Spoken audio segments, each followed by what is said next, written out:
All right, let's go through our test that we just took. Okay, we're supposed to do a Riemann sum 6 of this velocity that's in meters per second, and the time is in seconds. Okay, so if I'm going to do right 6, I got to have 6 columns, and that would be between these 2 points on the graph, and between these 2, between those 2, between those 2, between those 2, between 1, 2, 3, 4, 5, 6 columns. And the right side would be the 8. If I go with the height on the right side of this column, the height is 8, the width of the column is 5, so I got to take it times 5. But I also got to take the height on the right side of this column. At 10 seconds, the height was 12. And I got to take that 12 times this, and 18, and 23, and 25, and 26. So 8 and 12 is 20, 38, 41, 51, 61, and 51 is 112 times 5 is 560. You can do that on your calculator. And this would be, since I'm taking my velocity, which is in meters per second, times a change in time of seconds, and the seconds cancel, I'm getting the amount of meters that the object has moved. Okay, to do left 6, I'm going to do 5. Instead of doing the right side of each one, I'm going to do the left side. So on this first bar of the 6 bars, I would be using the height of 5. And then the second bar, I'd be using the 8, and then the 12, and then the 18, and then the 23, and the 25. And not the 26, because that would be for the next bar over. We're not going there. So now I've got to add these up again, except these are, I have all of these numbers, but I lost the 26, but I picked up 5, so really I only lost 21. So 21 less than this would be 111, 101, 91 times 5, and that's 450. Let's see, 4 times 5 is 45, 450, and 5 is 455. That doesn't sound right. Let me check that. 10, 15, 33, 36, 46, 56, 66, 76, 76, 81. Did I do something wrong here? Okay, let's check real quick. Clear, let's go. 5 plus 8 plus 12 plus 18 plus 23 plus 25, and enter 891. I had it right. 91 times 5 is 455 meters. Just making sure I got it right. And this would still be meters because it's meters per second times seconds. And then in the next one, we have, we're going to do midpoint 3. So now I've got to make 3 bars. So I'm just going to put these 2 together, these 2 together, and these 2 together. And so now the middle of this bar is at 5 seconds, and its height is 8. So I'm going to use 8. The width of the bar is 10. Goes from 0 seconds to 10 seconds. plus from here to here, the middle is at 15, the height is 18. And the middle of this last bar is at 25 seconds, and it's at 25. So I got to take 10 times 8 and 18 is 26, and 25 is 51. So that's 510 meters. Now, you can see that the velocity is increasing. So this graph is going like this, and doing left side would be overestimates, and you can see that's higher than this. The right hand would be underestimates. So that's an under, and midpoint's closer, and that's in between these two. And so finally, we're going to do the trapezoid. It should be close to the midpoint because midpoint's pretty close, and trapezoid should be pretty close. So we're supposed to do trapezoid 6, going back to the 6. And there's 3 ways to do it that we've talked about in class. One is to do the average height on the first bar. So we go 5 plus 8 divided by 2 times the width of 5 seconds.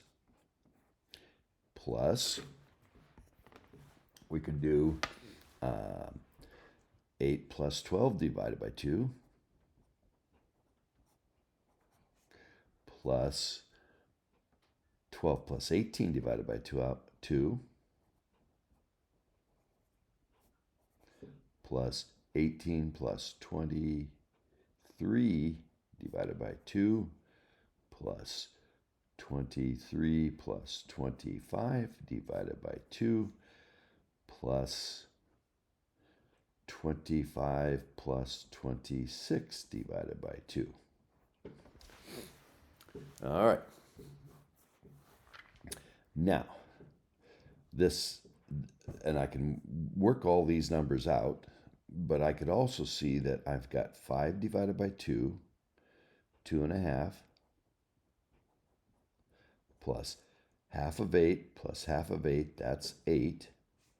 Half of 12 plus half of 12 is plus 12. Half of 18 plus half of 18 is 18. Plus half of 23 plus half of 23 is plus 23. Plus half of 25 plus half of 25 is 25. Plus half of 26.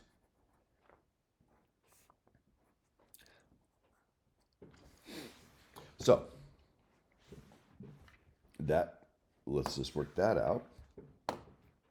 And it should be the same thing if you typed all of this in, but it's going to be 2.5 plus 8 plus 12 plus 18 plus 23 plus 25 plus 13, and take that answer times 5, and I get 507.5.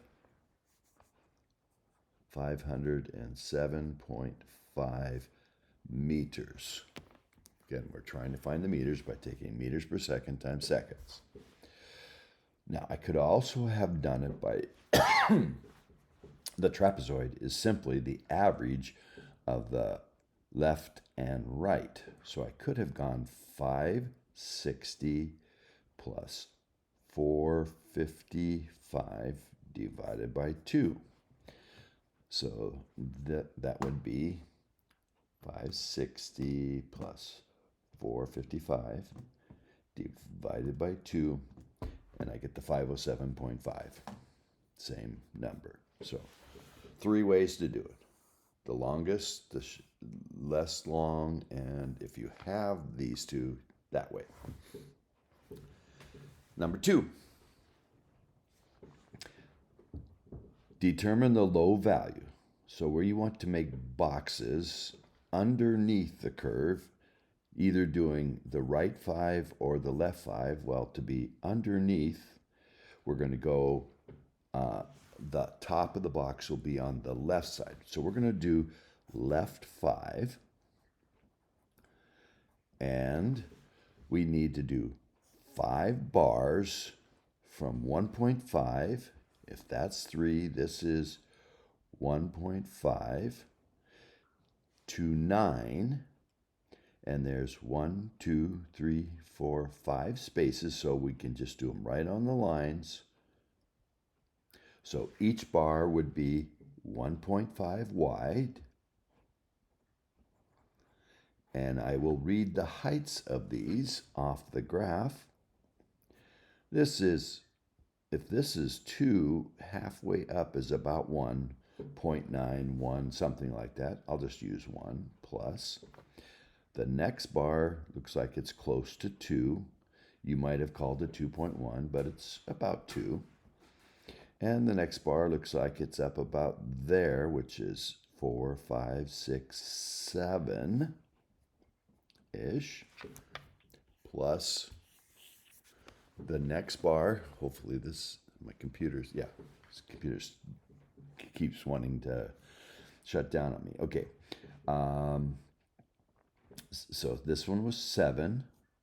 And then the next bar was up here, so it's not 10.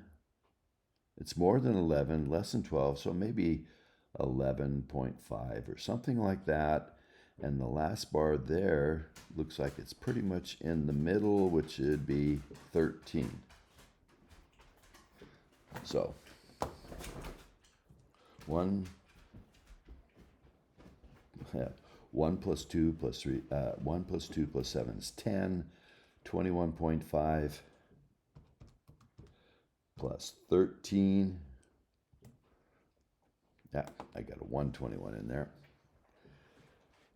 21.5 plus 13 is 34.5, and the width was 1.5. The area under the curve, my estimation is about 51.75. If you're somewhere between 45 and 55, I would accept those answers. So that's our estimate for the area. And how did I know it was a lower sum? Well, it's an increasing graph. So left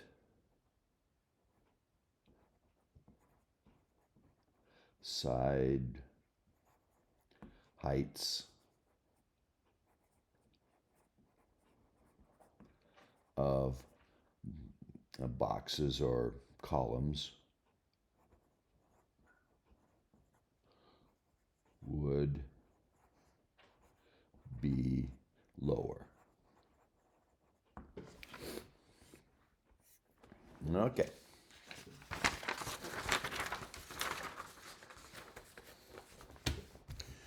I'm going to try some here.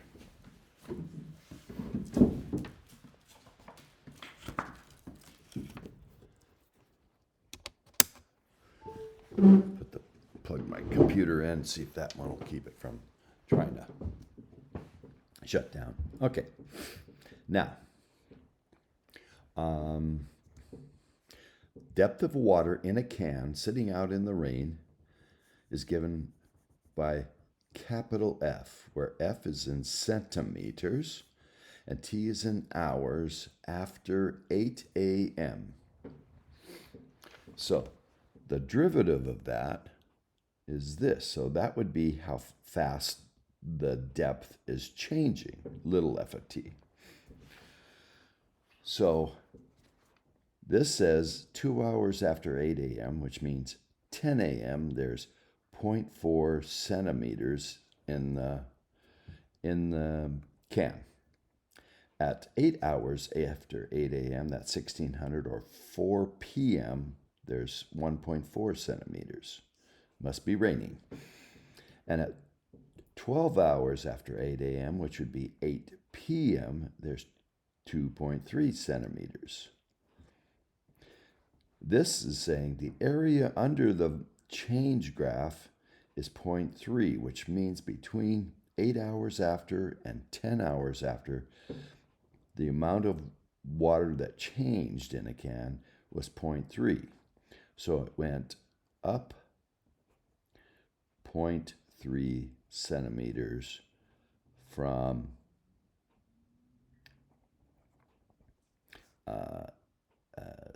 8 after 8 is 4 o'clock, from 4 p.m. to 10 after is 6 p.m. And this says from 3 hours after 8 a.m., so 11 a.m. to 12 hours at 8 p.m. it went up 1.2 centimeters. So now we got to figure these out. How much was in the can at 10 hours after 8? That's 6 p.m.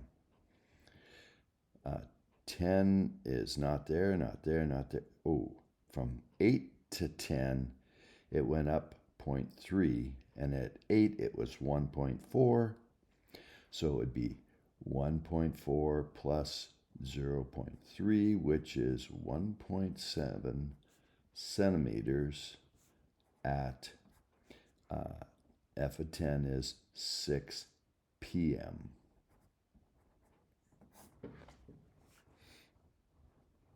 Now it says how much rain fell between 8 hours after and 12 hours after.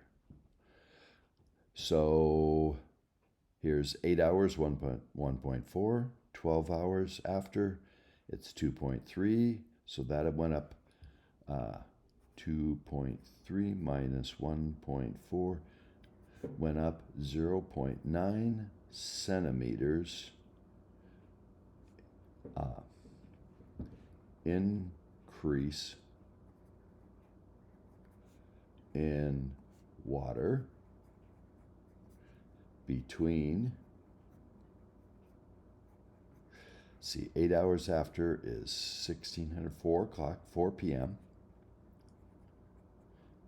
and 12 hours after is 8 p.m.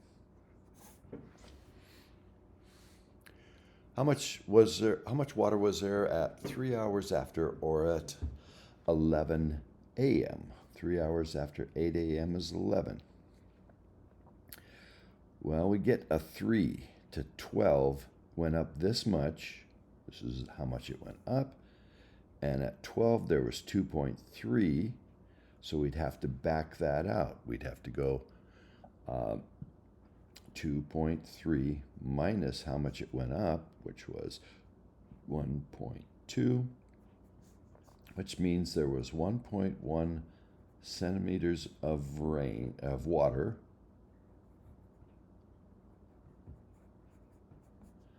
at 11 a.m.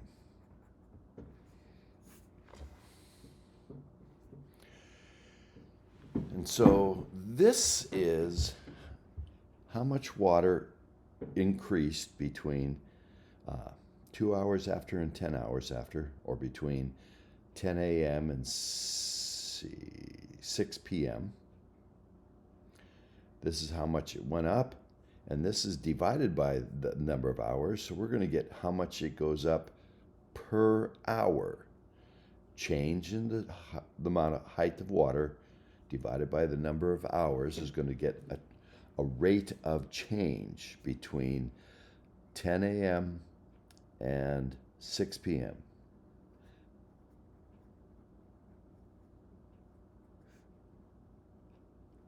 Between 10 a.m. and 6 p.m., the amount that it went up from 2 to 10, from 2.4 to 10, 1.7, 0.4 to 1.7 is 1.3. 1.73 centimeters more water at varying times over this 8-hour period. So between 10 a.m. and 6 p.m., the water level increased. Let's just do this. 1.3 divided by 8. 0.1625 centimeters per hour on average.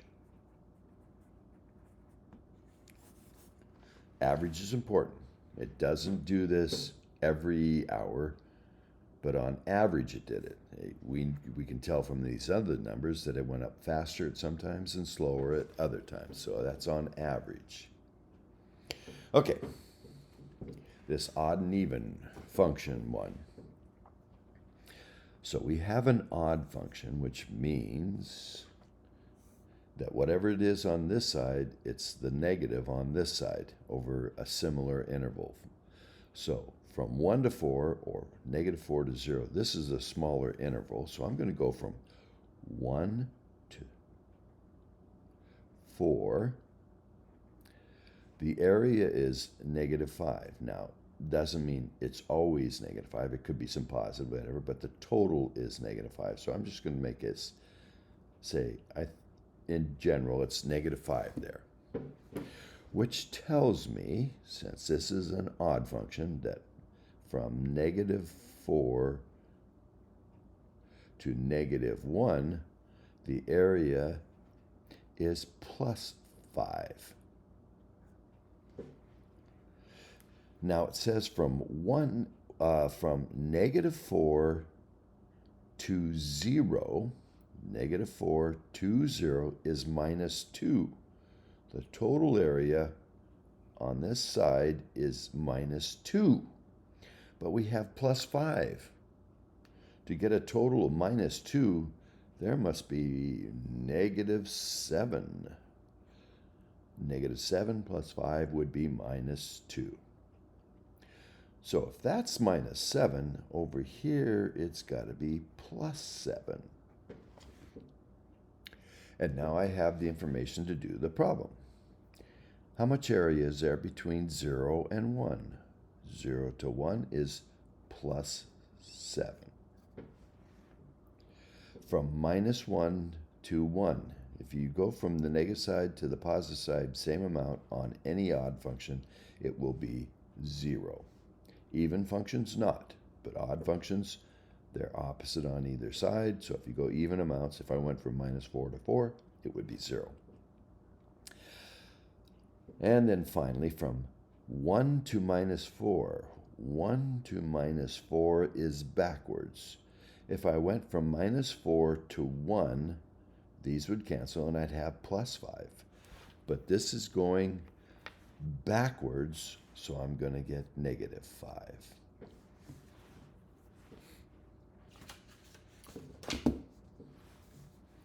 All right, these antiderivatives. So I'm going to think of this as 2x to the 4th, and I can use the power rule. I'm going to think of this as 3 times the square root of x, which is x to the 1/2. But it's going to be negative because it's 1/2 in the denominator, so moving it up changes the sign of the powers. And then -3 secant squared x. Antiderivative of this, I raise this power by 1, so it goes from 4 to 5, and I have to divide by that. So I get 2/5 x to the 5th. Raising -1/2, 1 by 1 goes from -1/2 to +1/2. So I get -3x to the +1/2, and then I have to divide by that new power. And then I recognize secant squared as the antiderivative of tangent. So you need to have that on your notes. So it's going to be -3 tangent x plus the constant. Now you could rewrite this one as you multiply numerator and denominator by 2, and you could have minus 6x to the 1/2, or minus 6 square root of x. Could have rewritten that one differently. That stays and that stays. B. So we got subtraction in the denominator. That never works very well, and especially if you're dividing. So we've got to hope that we can get this, simplify this one somehow so that that's not there. And if we look at this, we should recognize that x squared minus 4 is x plus 2, and x minus 2 over x minus 2. So that quantity would cancel. So all we have to do is integrate x plus 2, find the antiderivative of x plus 2. I will use the power rule on this. It's not a -1, so I can raise it by 1. X to the 2 divided by the new power. And this has got no x's on it, x to the 0, so I can raise that to 1 and divide by 1, so I get plus 2x to the 1 plus c.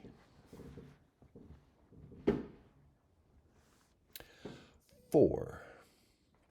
I do not like having addition or subtraction in the denominator. So hopefully I can make this look like one of those derivatives that has addition or subtraction. And I see that there's a 3 in both of these, so I factor it out, leaving an x squared plus 1. And I have a 4. This would be the same as 4/3 times 1 over x squared plus 1. And if I was doing the antiderivative, we can pull constants out. So it's going to be 4/3. And the antiderivative of 1 over x squared plus 1, that's the derivative of arctangent x. Or if you want, tangent inverse x. You can write this either way. So, but we got to have the plus c. This one, not addition, but there is addition or subtraction in the numerator, but not in the denominator. So I can just divide this into each piece. So I got 4x to the 3rd divided by x squared. 2 of the x's will cancel 2 of the x's. And I'll have 4x.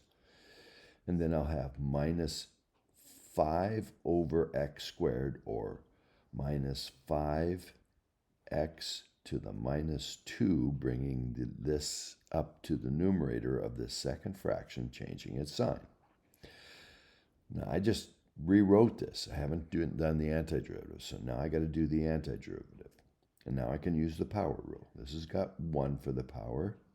So I add 1, which makes it 2, and then divide by 2, so I get 4x to the squared over 2, 4 times that, minus x to the minus 2, raise the power 1, it becomes x to the minus 1 over -1 plus c. 4 divided by 2, because this can be put together, so that's just 2x squared. This negative would cancel this negative, and that would be plus 5. And to the minus 1, I could put it back down in the denominator to the plus 1 power, plus c. So, derivative of what is sine x? Well, that's the derivative of negative cosine. And this is a constant, so I'm just going to get the negative from antiderivative, the 4 cosine x. Derivative of that is 4 sine x. The derivative of what is cosecant x, cotangent x? Well, that happens to be the derivative of the negative cosecant x plus the c. So if you have your note card made out with the antiderivatives on it, that one should have been pretty simple.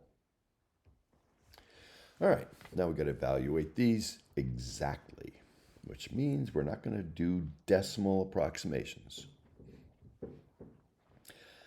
So just like up here, the antiderivative of sine x is negative cosine x. And the antiderivative of x squared, we raise the power by 1 and it becomes x to the third over 3. And then we're evaluating from 0 to pi, all of this. So you plug in pi for all the x's.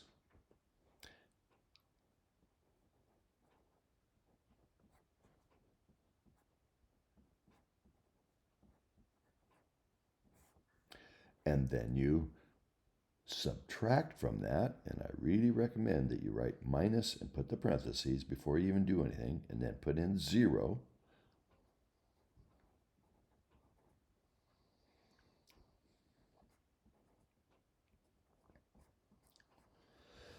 And I would have accepted this answer, but I would love to see you be able to simplify this. Cosine of pi, if you go to the unit circle, pi is over here. The x coordinate is -1. So it's minus -1, or 1, plus pi over 3 over 3. I wouldn't, pi to the third over 3. I wouldn't type this in my calculator and get a decimal, because a decimal is a rounded off thing that the calculator does. It's not exact. And the cosine of 0 over here, the cosine is +1. The x coordinate's +1. So I got -1, and then I've got to subtract that, so it becomes +1. Then I got to subtract this, but that happens to be 0, so I have this, or 2 plus pi cubed over 3. There's the simplified exact answer. B. This is, if I just look at y equals 4 minus 2x, and I can graph it, but I know that that has a y-intercept of +4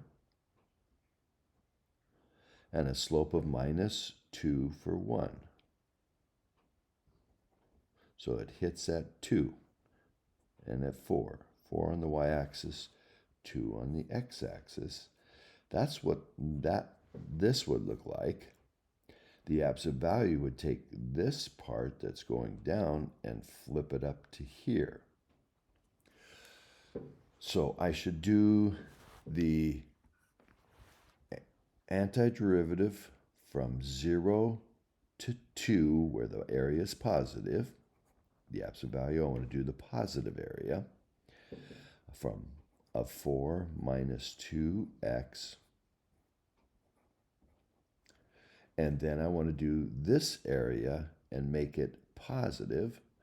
Well, I can do that by just changing, for all the x's here between 2 and 3, this would be negative. The absolute value would change to positive, would flip it up. So I can just say, all right, just do the negative of from 2 to 3 of what it is, 4 minus 2x. The absolute value would just change all the negative heights of this curve to positive, putting it up here. So I just need to calculate this. And the antiderivative of 4 is 4x. The antiderivative of -2x is -x squared. Raising the power by 1 goes to 2, divide by 2, and the 2's gone. And this was x to the 0, raise it to 1 by 1, and be x to the 1 divided by 1, or just 4x. That's what this one is that I got to evaluate from 0 to 2. And then when I get that answer, I've got to take away what I get from 4 minus x squared. evaluated from 2 to 3. So putting 2 in here, I get 8 minus 4 minus putting 0 in there, I get 0. I got all of this minus, now I got all of this. And I got to put 3 in there, and I get, I forgot the x. 12 minus 9 minus putting 2 in there, and that should give me the same 8 minus 4. And simplifying this, 8 minus 4 is 4, subtract nothing, and then 12 minus 9 is 3, 8 minus 4 is 4, 3 minus 4 is minus 1, and I have to subtract. Subtract a minus 1. 4 minus a minus 1 is 5. Now, I could have just looked at the area. This goes from 0 to 2, height to 4. 4 times 2 is 8. 8 and half is 4. And that's the area I got from this part. And then for here, it has a width of 1, a height of minus 2. So 1 times minus 2 is minus 2. And it's a triangle, so I do half, I get minus 1. And since it's minus 1, I want to make it plus 1, which is what that sign did. So I get 4 plus 1, 5. Just showing you how this works and how this relates to this. Okay, so absolute value, you always want to look for x-intercepts and say, oh, I got some negative area, change the sign of the integral on that part. And then if there's positive area out here, well, you just do the positive integral of that equation. C. So there's a 4 times e to the x. A 4 can be pulled out. If we had split this up to 4e to the x dx minus 3 dx from 1 to pi,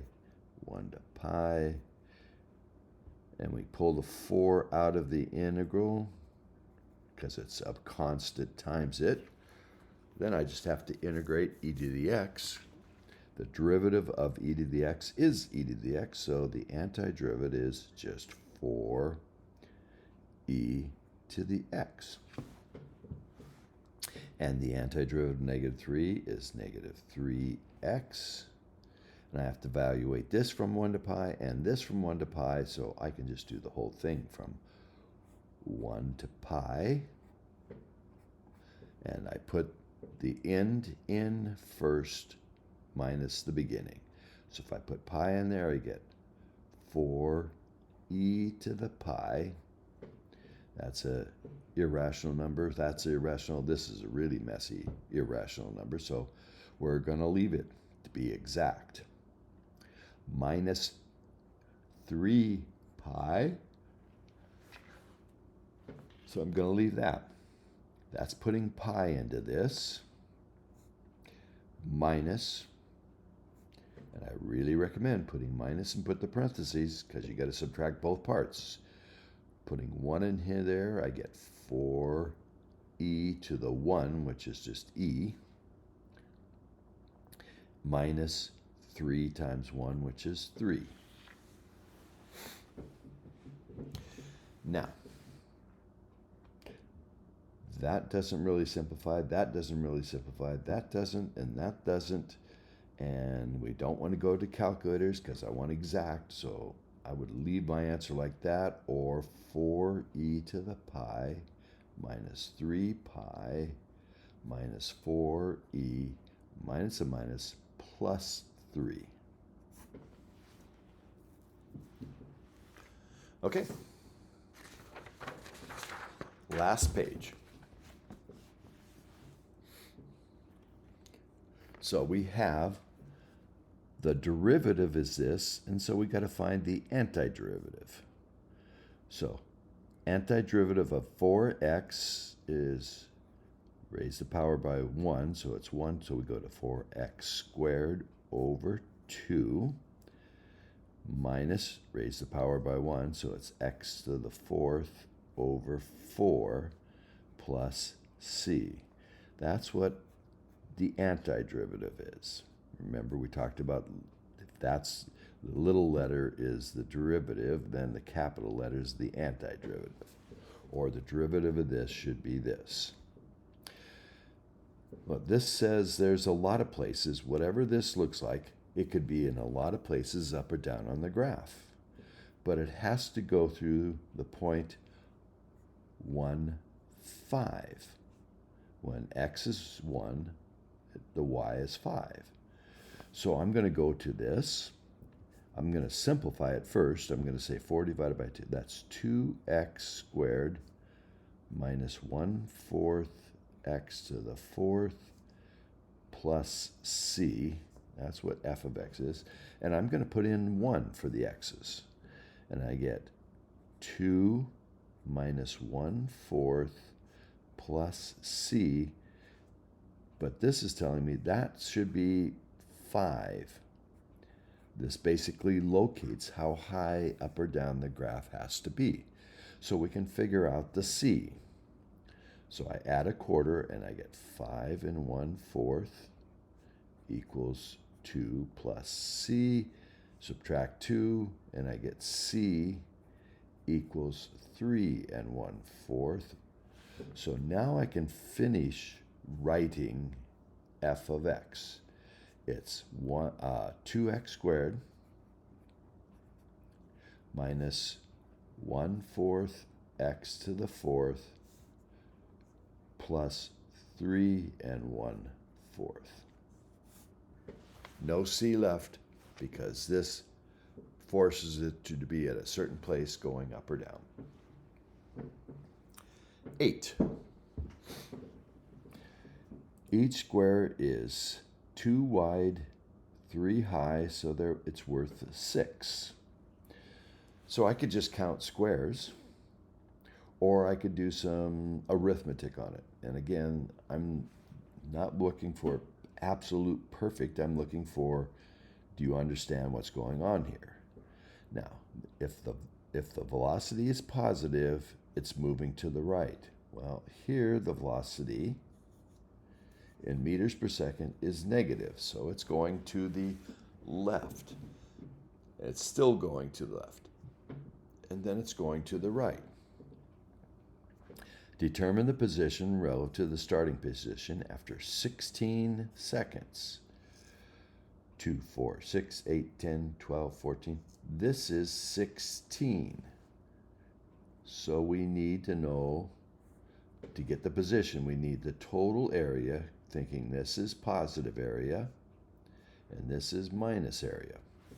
So I'm going to count squares. Each square is worth 6. So I have 1, 2, 3, 4, 5 and a half, 6, 7, 8, 9, 10. Put these two together, 11, 12 and a half maybe. 12 and a half times 6, and that is all negative. And then over here I might have 1, 2, 3, this filling that. Excuse me. This filling that, so 1, 2, 3-ish. So, and that's positive, plus 6 times 3 positive squares. So that's 73 and a half plus 18.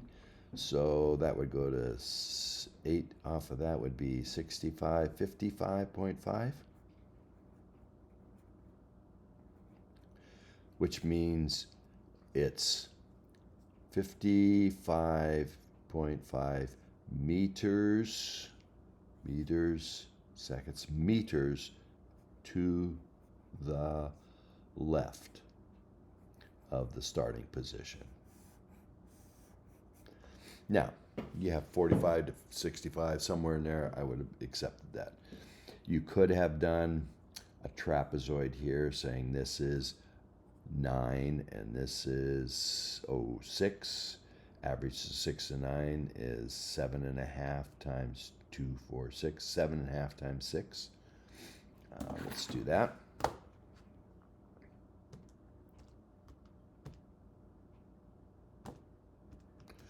(45-ish) in this trapezoid, negative. And then we got a triangle here that's 2, 4, 5-ish times 9. 5 times 9 is 45.5, 22.5. So this is coming out to be 67.5. I had 73 doing it, counting squares. I'm getting 67-ish using this method. And here I've got 2, 4, 5, and this is about 3, 6, 7.5 by 5. 7.5 by 5 is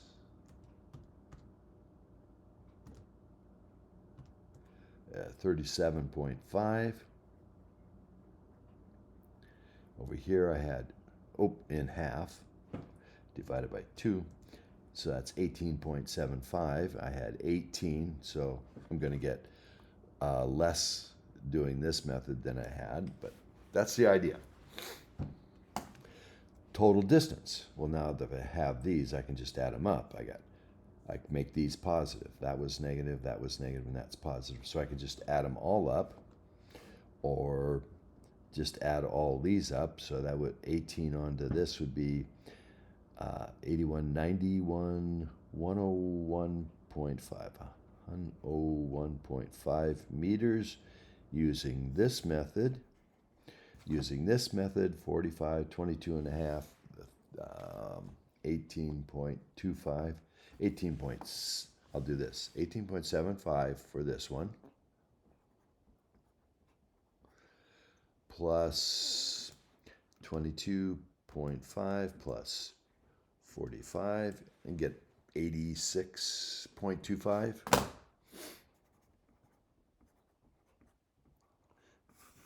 Something like that. All right. The biggest problem students have with this one is keeping the signs right. Lots of parentheses here. You got to put -2 in there. So 4 times -2 is -8. -2 to the third is -8. And subtracting -8 is +8. That's when I is -2. Plus, now let's do it with -1. -1 times 4 is -4. -1 to the third is -1. So subtract a -1 is +1.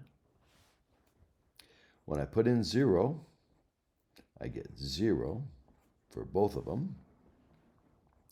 When I put in 1, I get 4 minus 1.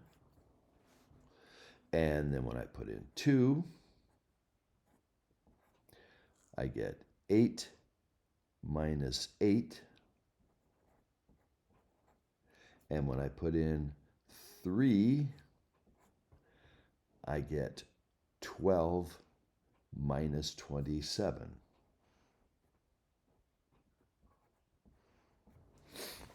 So those two cancel. This is the opposite of that, so those cancel. That's 0. Those cancel, so I have -27 plus 12, which is 15. -15.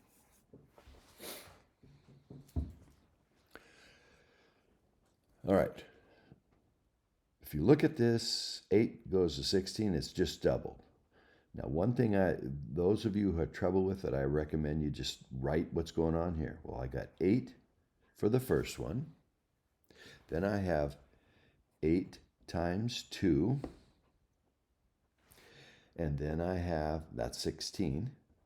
Then I have 8 times 2 times another 2, that's 32. And then I have 8 times 2 times 2 times 2, which would be 64 plus,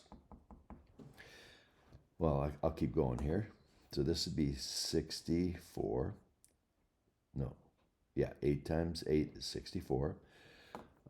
If I went one more, it'd be 8 times 2 times 2 times 2 times 2. 16 times 8 is 128. And if I do one more, I'd have 8 times 2, 2, 2, 2, 2. That's 32 times 8, or 256. And the last one would have 1, 2, 3, 4, 5, 6 2s. So it looks to me like we had 2 no times, 1 time, 2 squared, 2 to the third, 2 to the fourth, 2 to the fifth, 2 to the sixth. So I could have done I starting at 0 and done 8 times 2 to the I. And this would be 0, 1, 2, 3 of them, 4 of them, 5 of them, 6 of them. Stop there. Or I could have recognized this as 2 to the third, 2 to the fourth, 2 to the fifth, blah, blah, blah. And this would be 2 to the ninth. So I could have said I starts at 3, goes to 9 of 2 to the I. And I could have said this is 4 times 2, 4 times 2 times 2, 4 times 2 times 2 to 2, and I could have written this other ways. There's multiple ways this answer could be written. But the key is to realize we're multiplied by 2's, and that means 2 to a power, repeated multiplication.